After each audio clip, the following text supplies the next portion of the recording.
왜 세계는 이 작은 반도 국가에 전율하는 것일까요? 미국이 비밀리에 진행한 시뮬레이션 결과에 하버드 대학 교수마저 말을 잃었습니다. 이론상 불가능한 수치다. 러시아의 군사 전문가가 핵무기보다 두렵다고 단언하고 나토가 구원을 요청한 나라. 그곳은 군사 대국도 자원 대국도 아닙니다. 바로 우리가 사는 대한민국이었습니다. 세상이 뒤집힐 정도의 충격. 대체 그들은 한국에 무엇을 본 것일까요? 단순한 경제력이 아닙니다. 기술력만도 아닙니다. 거기에는 전 세계의 교과서를 다시 쓰게 할 정도의 비밀이 숨겨져 있었습니다. 지금부터 그 자랑스럽고도 충격적인 진실을 모두 공개합니다. 준비되셨습니까? 강자에게 강한 나라, 미국 하버드대 교수가 유일하게 인정한 나라 대한민국, 세계가 경악하는 이유.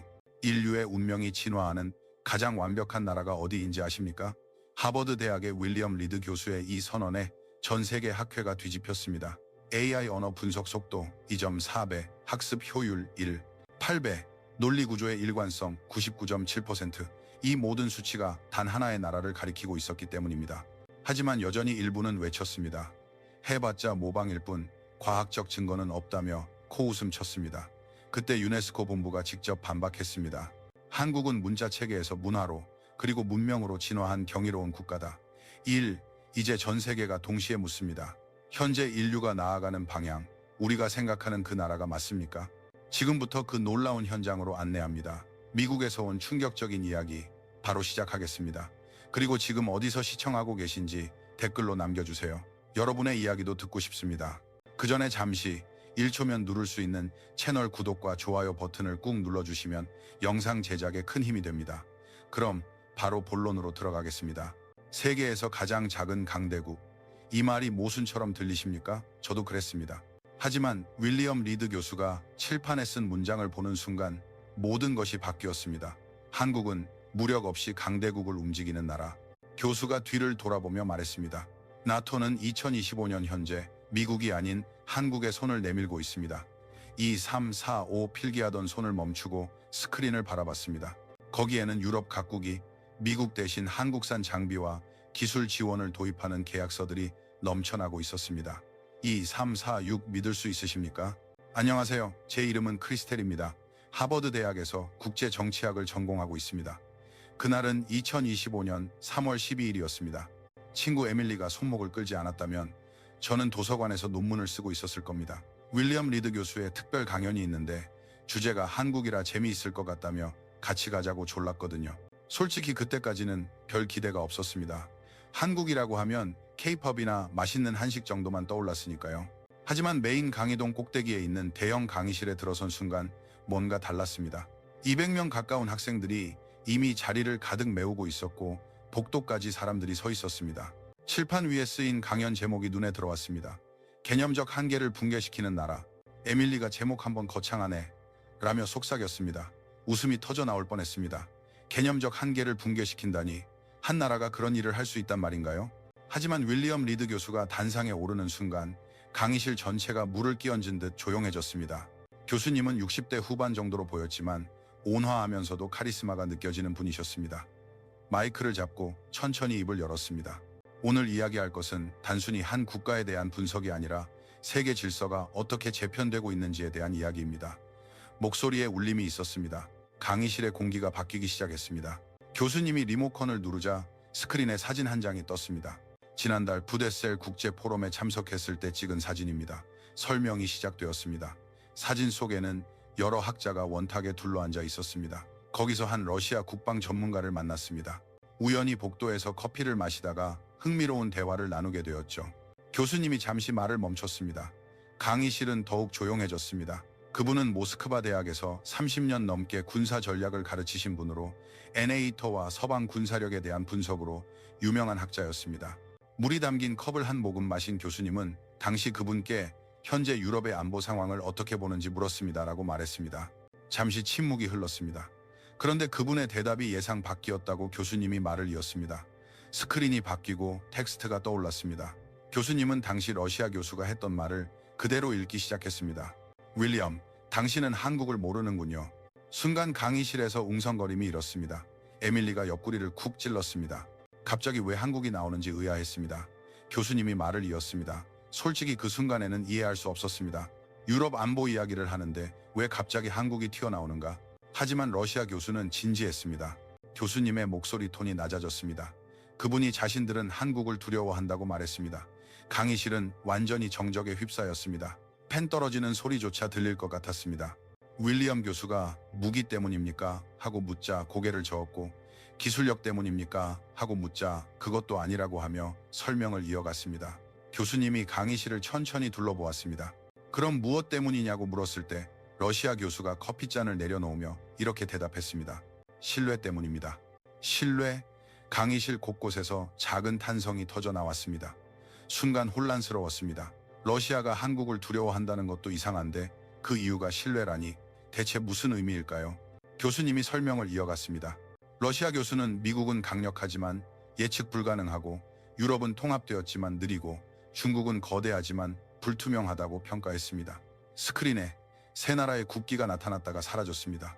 하지만 한국은 다르다고 했습니다. 약속하면 반드시 지키고, 계약하면 정확히 이행하며, 위기가 와도 흔들리지 않는다고 말입니다. 7. 고개를 갸웃거렸습니다. 과장이 아닐까? 한 나라를 그렇게까지 평가할 수 있을까요? 에밀리도 비슷한 표정이었습니다. 하지만 교수님은 멈추지 않았습니다. 당시 저도 그건 그저 성실한 것 아니냐고 반문했습니다. 교수님이 쓴 웃음을 지으며 러시아 교수는 국제관계에서 성실함은 가장 희소한 자산이라고 답했습니다. 특히 비상시에는 더욱 그렇다는 말도 덧붙였죠. 교수님이 리모컨을 다시 눌렀습니다. 스크린에 세계 정세와 관련된 뉴스들이 스쳐 지나갔습니다. 불안정한 정세가 계속되는 지금, 각국은 절박하며 누가 가장 빠르고 확실하게 지원이나 물자를 공급할 수 있느냐가 생존의 문제라고 교수님이 설명했습니다. 8, 9, 10, 11 목소리에 긴장감이 실렸습니다. 그런데 미국은 어떤 상황입니까? 교수님이 물었습니다. 대답하는 학생은 없었습니다. 최근 보고서를 보면 지원 물자 인도가 최초 1개월에서 최대 18개월까지 지연되고 있다고 합니다. 18개월, 강의실에서 경악의 목소리가 터져 나왔습니다. 현장에서 18개월은 영원과도 같은 시간입니다. 교수의 말이 무겁게 내려앉았습니다. 교수님이 천천히 강의실을 걸으며 말을 이어갔습니다. 그런데 한국은 계약 후 평균 6개월 이내, 경우에 따라서는 3개월도 채 걸리지 않았다고 합니다. 스크린에 그래프가 나타났습니다. 미국과 한국의 납품 기간을 비교한 자료였습니다. 차이는 극명했습니다. 이것이 바로 세계가 지금 한국을 선택하는 이유입니다. 교수님이 강조했습니다. 노트북을 열고 급히 검색하기 시작했습니다. 정말일까? 유럽 국가들에 대한 한국 기업의 인프라 지원, 동남아시아에 대한 기술 협력, 재난 시 긴급 구호 파견. 실제로 뉴스가 쏟아졌습니다. 2, 3 과장이 아니었습니다. 에밀리가 작게 중얼거렸습니다. 이거 진짜네. 놀란 눈치였습니다. 교수님이 다시 단상 앞으로 돌아왔습니다. 그 러시아 교수가 마지막으로 한 말이 있습니다. 강의실을 응시했습니다. 다시 정적이 흘렀습니다. 모두가 다음 말을 기다리고 있었습니다. 윌리엄, 서방 세계에서 한국만큼 신뢰받는 나라는 없습니다. 미국 이상입니다. 충격적이었습니다. 러시아 학자가, 그것도 군사 전문가가 이런 평가를 내리다니. 하지만 여기서 의문이 생깁니다. 교수님이 칠판 앞으로 걸어갔습니다. 분필을 들고 크게 물음표를 그렸습니다. 왜 한국인가? 왜 한국만이 이런 신뢰를 얻을 수 있었을까? 질문을 던진 교수님이 강의실을 둘러보았습니다. 독일도 아니고 다른 아시아 국가도 아닌 한국이라는 점이 흥미롭습니다. K-팝, 드라마, 삼성, 현대. 하지만 이제 교수님은 그 나라가 미국보다 더 신뢰받고 있다고 말하고 있었습니다. 믿기지 않았지만 동시에 호기심이 끌어올랐습니다. 대체 어떤 나라이기에 이런 평가를 받는 걸까요? 교수님이 단호하게 말했습니다. 이것은 우연이 아닙니다. 한국의 신뢰는 하루아침에 만들어진 것이 아닙니다. 거기에는 수천 년에 걸친 DNA가 있습니다. DNA? 국가에게도 유전자가 있다는 말일까요? 강의실 전체가 교수의 다음 말을 기다렸습니다. 러시아 교수가 부뎁셀에서 했던 말이 하나 더 있습니다. 한국인들은 강자에게는 더 강하고 약자에게는 관대하다는 특성이 있는데 이것이 국제관계에서 가장 위협적인 조합이다. 위협적인 조합, 무슨 뜻일까요? 교수님이 설명을 시작했습니다. 강대국 앞에서는 결코 굽히지 않으면서도 약속이나 위기에 처한 동맹국에게는 신속하게 손을 내민다는 의미입니다. 실제로 지금 세계가 그 경험을 하고 있다고 교수님이 스크린을 가리켰습니다. 강대국들이 약속을 지키지 못하는 상황에서 한국은 오히려 더 신속하고 정확하게 움직이고 있습니다. 이것이 바로 세계가 한국을 주목하는 이유입니다. 힘으로 억누르는 것이 아니라 신뢰로 움직이는 나라이기에 예측이 어렵고 막을 수 없다는 평가였습니다. 교수님이 리모컨을 들고 스크린을 바꿨습니다. 화면 가득 숫자들이 쏟아져 나왔습니다. 자, 이제 구체적인 증거들을 봅시다. 교수의 목소리가 강의실에 울려 퍼졌습니다. 첫 번째 그래프가 나타났습니다. 각국의 제조업 납기 준수율 비교 자료였습니다. 파란색 막대 그래프는 미국, 붉은색 막대 그래프는 한국이었습니다. 미국 쪽의 지연율은 눈에 띄게 높았습니다. 반면 한국의 막대는 놀라울 정도로 낮았고 거의 지연 없음이라고 적혀 있었습니다. 손을 들어 질문하는 학생이 있었습니다. 교수님이 그 학생을 지목했습니다. 마이클이라는 학생이 왜 다른 나라들은 이렇게 늦어지는 겁니까? 라고 물었습니다. 교수님이 잠시 생각하다 답했습니다. 여러 이유가 있지만 가장 큰 이유는 현장 시스템의 차이입니다. 다른 나라들은 개발에는 강하지만 대량 생산이나 현장 조율 능력이 약합니다. 특히 승인 절차가 복잡해 계약 자체가 늦어지는 경우가 많습니다. 작년 예산 문제로 대규모 프로젝트가 몇 달간 중단된 적도 있다고 교수님이 설명했습니다. 반면 한국은 현장과 경영진, 그리고 관련 기업들이 긴밀하게 협력하는 시스템이 구축되어 있어 신속한 의사결정이 가능합니다. 스크린에 새로운 그래프가 나타났습니다. 이번에는 조선산업 자료였습니다. 제조업뿐만이 아닙니다. 교수님이 입을 뗐습니다. 한국의 신뢰는 조선산업에서도 똑같이 나타납니다. 12, 13. 화면에는 최신 글로벌 조선시장의 기술평가가 표시되어 있었습니다. 한국은 고부가 가치 선박 시장에서 압도적인 평가를 받고 있었습니다. 14 LNG 운반선, 차세대 컨테이너선, 해양 플랜트 같은 첨단 선박 분야에서는 한국의 기술이 필수적이라는 것이었습니다. 13, 14 에밀리가 노트 옆에 적어둔 숫자를 재확인했습니다. 믿기지 않는다는 표정이었습니다. 교수님이 흥미로운 사례를 하나 들었습니다. 미국 정부가 최근 자국 조선업 부활을 위해 한국에 도움을 요청했다는 내용입니다. 13 한국 기업이 미국 조선소에 거액을 투자하고 기술 지도를 하기로 공식 발표했습니다. 미국이 한국에게 배우려 한다는 사실이 놀라웠습니다. 화면에 조선소 내부 사진이 비쳤습니다. 거대한 배가 건조되고 있는 모습이었습니다. 교수님이 설명을 시작했습니다. 한국 조선소는 이미 디지털 조선소 시스템을 완벽하게 구축했습니다. 12, 15, 16 설계부터 건조까지 모든 과정이 3차원 디지털 모델로 관리되고 인공지능이 최적화된 생산 일정을 짠다고 합니다. 12, 16 이게 무슨 의미인지 교수님이 풀어서 설명했습니다. 과거에는 배 한 척을 만드는데 도면만 수천 장이 필요했고 설계 변경이 생기면 전부 다시 그려야 했습니다. 하지만 디지털 트윈 기술을 쓰면 가상 공간에서 먼저 배를 완성시켜 문제점을 미리 찾아낼 수 있습니다. 12, 13, 오류가 줄고 공기가 단축되며 비용도 절감된다고 했습니다. 미국 정부 관계자들이 한국 조선소를 방문했을 때 가장 놀랐던 부분이 바로 이 디지털화 수준이었다고 합니다. 12 교수님이 직접 인용한 말이 인상적이었습니다. 우리는 아직 종이 도면을 들고 현장을 뛰어다니는데 한국은 태블릿 하나로 모든 것을 관리하고 있었다. 기술 격차가 이미 10년 이상 벌어졌다는 평가였습니다. 14. 교수님이 또 다른 슬라이드를 띄웠습니다. 이번에는 유럽 언론의 기사였습니다. 제목부터 강렬했습니다. 한국이 세계의 새로운 공장이 되고 있다. 교수님이 기사 내용의 일부를 읽기 시작했습니다. 한국 기업의 가장 큰 강점은 신뢰성 레이어빌리다라는 구절이 나왔습니다. 이것은 단순히 성능이나 가격을 의미하는 것이 아니었습니다. 계약 체결 후 약속한 일정에 맞춰 실제로 제품을 공급하는 능력, 정치적 상황이나 예산 갈등에 관계없이 계약을 이행하는 일관성, 고객의 요구에 맞춰 유연하게 대응하는 태도, 이 모든 것을 포함한 개념이라고 했습니다. 해외 언론이 한국을 이렇게까지 분석하고 있었다는 사실에 놀랐습니다. 교수님이 그 이유를 설명했습니다. 전 세계적으로 공급망의 안정성이 무너지고 있는 지금 한국산 부품이나 소재가 안정적으로 공급되는 것은 사활이 걸린 문제입니다. 9, 10, 11 기사는 계속되었습니다. 미국은 여전히 세계 최강의 힘을 가지고 있지만 그 힘이 실제로 동맹국의 손에 닿기까지의 시간이 점점 길어지고 있다는 내용이 나왔습니다. 반면 한국은 상대적으로 빠른 의사결정 구조와 범국가적 지원 시스템으로 긴급한 수요에도 즉각적으로 대응하고 있다고 평가했습니다. 교수님이 화면을 가리키며 강조했습니다. 여기서 핵심 단어에 주목하십시오. 즉각 대응. 이것이 바로 한국의 힘입니다. 말로만 하는 게 아니라 실제로 움직인다는 것입니다. 한 국가가 한국의 중장비나 로봇을 주문한 이유 중 하나가 바로 이 속도 때문이었다고 합니다. 다른 나라 제품을 주문하면 몇 년은 기다려야 하는데 한국 제품은 1년 이내 도입이 가능했다는 것입니다. 선택은 명확했습니다. 화면에 또 다른 그래프가 나타났습니다. 최근 몇 년간 한국의 산업 수출 증가 추이였습니다.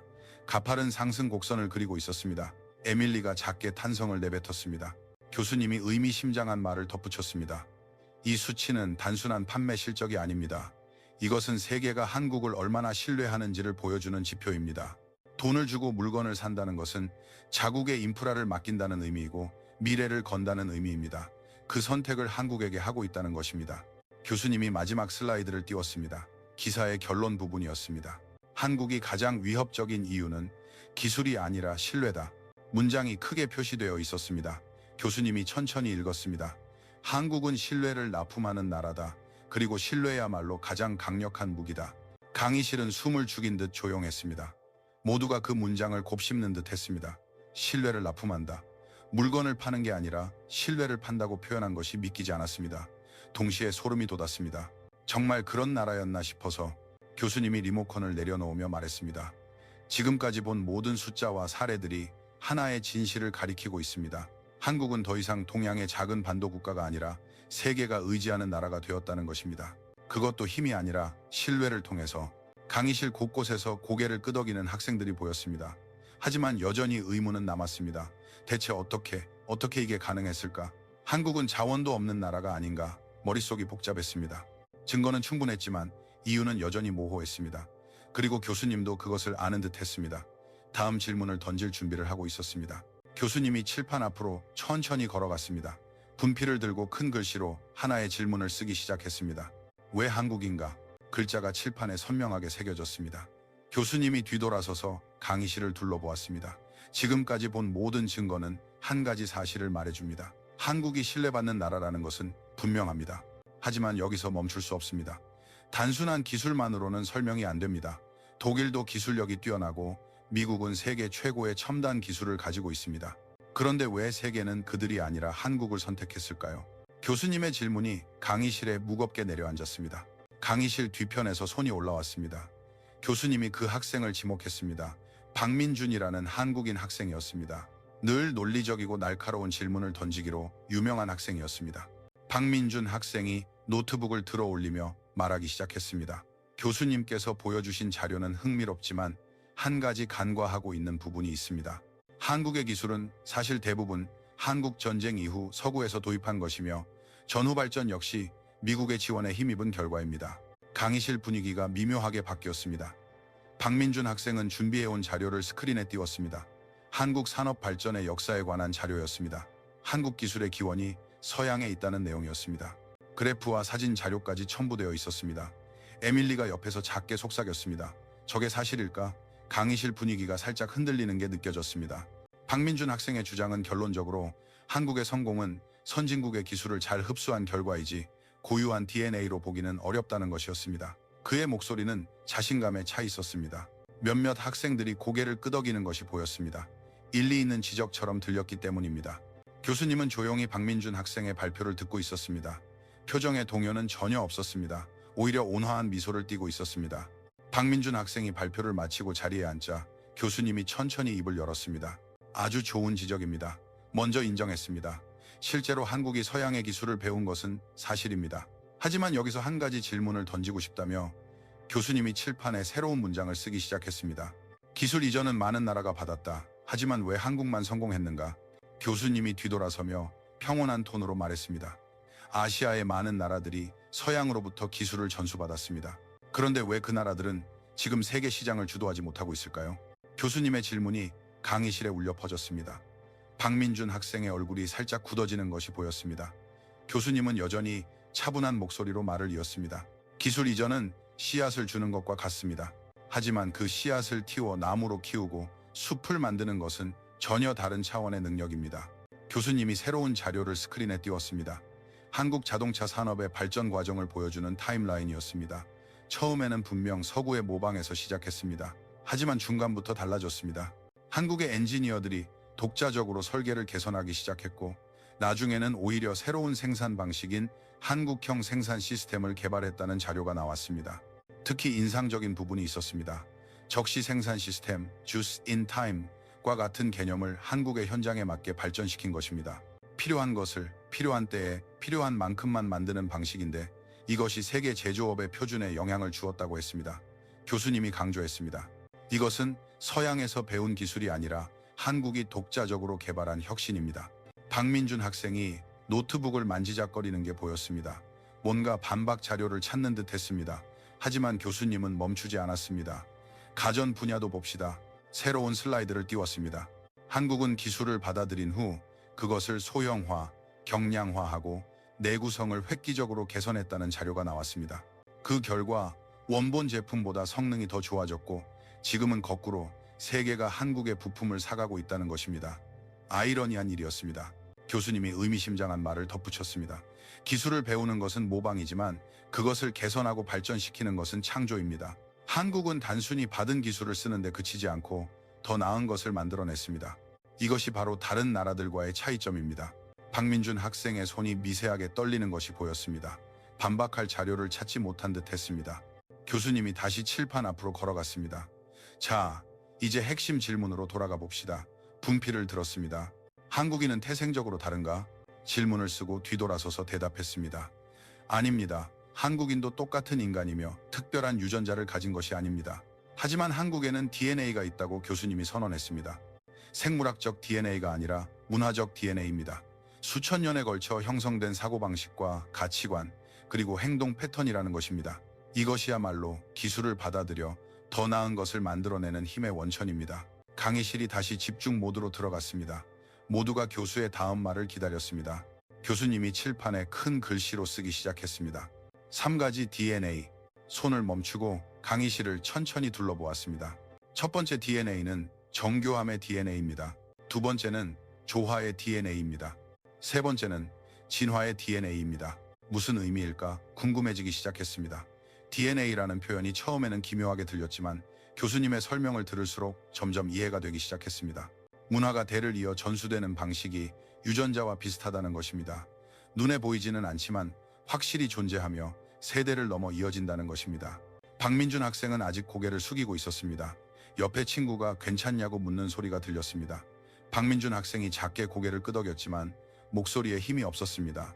자신이 제시한 논리가 무너지는 것을 목격한 충격이 큰 듯했습니다. 에밀리가 노트에 무언가 적으며 속삭였습니다. DNA라는 개념 흥미로운데 정말 그렇다고 생각했습니다. 기술은 배울 수 있어도 그것을 활용하는 문화는 쉽게 만들 수 없다는 생각이 들었습니다. 한국이 성공한 것은 기술을 받았기 때문이 아니라 그 기술을 제대로 쓸 수 있는 문화적 토양이 있었기 때문이라는 것이었습니다. 교수님이 마지막으로 한마디 덧붙였습니다. 이제부터 그 3가지 DNA를 하나씩 살펴보겠습니다. 먼저 정교함의 DNA부터입니다. 강의실 전체가 숨을 죽이고 다음을 기다렸습니다. 박민준 학생조차 고개를 들고 스크린을 바라보기 시작했습니다. 뭔가 중요한 것을 배우게 될 것이라는 예감이 들었습니다. 지금까지는 결과를 봤지만 이제부터는 원인을 파헤치는 시간이 될 것 같았습니다. 왜 한국인가? 이 질문에 대한 진짜 답을 듣게 될 것 같았습니다. 3가지 DNA, 그 첫 번째 이야기가 시작되려 하고 있었습니다. 교수님이 리모컨을 들고 새로운 슬라이드를 띄웠습니다. 화면에 빛휘색의 영롱한 빛을 내는 도자기 하나가 나타났습니다. 고려 청자였습니다. 교수님이 천천히 입을 열었습니다. 첫 번째 DNA, 정교함의 DNA를 설명하기 위해 시간을 거슬러 올라가야 합니다. 수백 년, 아니 1000년 전으로 말입니다. 화면에 텍스트가 떠올랐습니다. 장인정신, 장렌징션, 혼혼을 담은 기술. 교수님이 이 청자가 인류 역사에서 어떤 의미를 갖는지 아십니까? 라고 물었습니다. 교수님이 설명을 시작했습니다. 이것은 단순한 그릇이 아니라 극한까지 연마된 흙의 예술입니다. 최상의 흙을 고르고 복잡한 문양을 새겨넣고 신비로운 비색, 우익풀을 구현하기 위해 수없이 실패를 거듭하는 과정. 교수님이 강조했습니다. 이 정교함에 주목해 주십시오. 미크론 단위의 오차도 허용하지 않는 유약의 두께, 완벽한 곡선을 그려내고 있습니다. 이것은 현대 기술로도 재현하기 어려운 수준입니다. 17. 교수님이 새로운 자료를 꺼내 들었습니다. 고려 청자를 만드는 과정에 대한 연구 논문이었습니다. 온도 관리, 유약의 배합, 냉각 타이밍, 모든 것이 직관이 아니라 엄격한 데이터처럼 관리된 경험칙에 기반하고 있었습니다. 교수님이 의미심장한 질문을 던졌습니다. 이것이 무엇과 닮았다고 생각하십니까? 강의실은 조용했습니다. 아무도 대답하지 못했습니다. 교수님이 답을 말했습니다. 현대의 반도체 제조 공정입니다. 순간 소름이 돋았습니다. 화면에 2개의 이미지가 나란히 띄워졌습니다. 왼쪽은 도공이 가마 앞에서 불을 조절하는 모습, 오른쪽은 반도체 웨이퍼 제조 공정이었습니다. 교수님이 하나씩 비교하기 시작했습니다. 불순물을 제거하는 정제 과정은 반도체의 순도 관리와 같고 온도 제어는 열 처리 공정과 유사합니다. 1000년 전부터 이미 나노레벨과 같은 정밀함을 추구하고 있었다는 것입니다. 물론 측정 단위는 달랐지만 완벽함을 추구하는 정신은 같았습니다. 한치의 오차도 용납하지 않는 장인 정신이 바로 여기서 시작되었다는 것입니다. 턱을 괴고 생각에 잠겼습니다. 과거와 현재가 이렇게 연결되는구나. 한국의 소재 산업이나 부품 산업이 세계 최고 수준인 것은 우연이 아니었던 것입니다. 옛날부터 이어져 온 정교함에 대한 집착, 완벽함에 대한 추구가 DNA처럼 새겨져 있었던 것입니다. 하지만 여기서 더 중요한 질문이 남습니다. 교수님이 말했습니다. 왜 그렇게까지 정교한 것을 만들어야 했을까요? 교수님이 심각한 표정으로 설명을 시작했습니다. 한국은 자원이 부족한 반도 국가입니다. 7, 18양으로 승부할 수 없습니다. 그렇기에 질로 승부할 수밖에 없었던 것입니다. 7 하나를 만들더라도 누구보다 오래 쓰고 누구보다 뛰어난 것을 만드는 것, 그것이 생존 전략이었습니다. 화면에 새로운 텍스트가 떠올랐습니다. 자원이 없다면 기술을 갈고 닦아라. 이 정신이 현대 한국인들이 기술에 집착하는 이유, 품질을 위해 타협하지 않는 이유의 근원에 있습니다. 이것은 단순한 자존심이 아니라 생존 본능이라는 것입니다. 강의실이 숙연해졌습니다. 단순한 기술 이야기가 아니라 한 민족의 생존 전략에 대한 이야기였기 때문입니다. 박민준 학생이 노트에 무언가 열심히 적고 있는 것이 보였습니다. 아까의 언짢은 표정은 사라지고 진지하게 메모를 하고 있었습니다. 교수님이 현대로 시간을 옮겼습니다. 한국의 조선 산업과 로봇 산업 이야기가 다시 나왔습니다. 아까 봤던 디지털 조선소 기술을 기억하십니까? 12, 15 그 정교함의 뿌리가 바로 이 장인 정신에 있다고 교수님이 연결했습니다. 오차를 허용하지 않는 완벽주의, 공정 하나하나를 정밀하게 제어하는 시스템. 이 모든 것이 선조들의 DNA를 물려받은 것입니다. 특히 인상적인 부분이 있었습니다. 교수님이 한 한국 엔지니어를 인터뷰한 내용을 소개했습니다. 저희는 0.1mm의 오차도 허용하지 않습니다. 그것이 신뢰를 무너뜨리게 되면 다음은 없기 때문입니다. 책임감이 묻어나는 말이었습니다. 교수님이 덧붙였습니다. 이것이 바로 장인들의 정신입니다. 어설픈 것을 만들면 그것을 쓰는 사람의 목숨과 관련될 수 있다는 책임감, 그래서 완벽을 추구했던 것입니다. 화면에 마지막 슬라이드가 떴습니다. 위기가 올 때마다 강해지는 민족. 교수님이 설명을 시작했습니다. 한국의 역사를 보면 위기나 어려움이 있을 때마다 그것을 기술 혁신으로 극복해왔습니다. 전쟁의 잿더미에서 세계 최고 품질의 제품을 만들어냈고 오일 쇼크 때는 에너지 절약 기술을 극한으로 발전시켰습니다. 왜일까요? 교수님이 질문을 던졌습니다. 답은 간단했습니다. 위기야말로 변화의 기회이며 살아남기 위해서는 진화해야 한다는 것을 알고 있었기 때문입니다. 가슴이 벅차오르기 시작했습니다. 이것은 단순한 역사 강의가 아니었습니다. 한 국가의 생존 방식을 해부하는 시간이었습니다. 작은 청자에서 시작해 현대 한국의 성공까지 이어지는 거대한 흐름이 보이기 시작했습니다. 교수님이 칠판에 다시 분필을 들었습니다. 정교함의 DNA, 생존 위기를 기회로. 이렇게 요약하고 강의실을 둘러보았습니다. 이것이 바로 한국이 제조업에서 세계 최고가 될 수 있었던 이유입니다. 1000년 전 장인들이 심은 씨앗이 지금 꽃을 피우고 있는 것입니다. 노트에 밑줄을 그으며 적었습니다. 정교함의 DNA, 생존의 DNA. 자, 이제 두 번째 DNA가 궁금해지기 시작했습니다. 교수님이 물을 한 모금 마시고 한숨 돌렸습니다. 강의실 곳곳에서 학생들이 웅성거렸습니다. 교수님이 다시 칠판 앞으로 걸어갔습니다. 분필을 들고 큰 원을 그리기 시작했습니다. 두 번째 DNA로 넘어가 봅시다. 목소리에 힘이 실렸습니다. 조화의 DNA. 교수님이 원 안에 한글을 쓰기 시작했습니다. 강의실 곳곳에서 한국어를 아는 학생들이 반응했습니다. 교수님이 미소를 지으며 말했습니다. 한국에는 고유 문자인 한글이 있습니다. 특히 이 한글에 주목해 주십시오. 1, 19, 20, 21, 22. 교수님이 설명을 시작했습니다. 과거의 문자는 특권 계층 남성들만의 것이었습니다. 하지만 한국인들은 한글이라는 부드럽고 누구나 배우기 쉬운 문자를 창조해냈습니다. 19. 이것이 무엇을 의미할까요? 교수님이 답했습니다. 지식의 민주화입니다. 19. 조선시대. 수많은 백성들이 한글을 사용해 자신의 생각과 감정을 표현했습니다. 23, 24. 이것은 당시 세계에서는 상상할 수 없는 일이었습니다. 어려운 한자를 누구나 읽을 수 있는 소리로 바꾸어 모두가 감정과 정보를 표현할 수 있게 한 것입니다. 19. 화면에 새로운 슬라이드가 떴습니다. 정보를 모든 사람의 손에. 교수님이 설명했습니다. 한국이 높은 문해율을 자랑하는 이유, 그리고 정보가 구석구석까지 퍼져나가는 이유가 여기에 있습니다.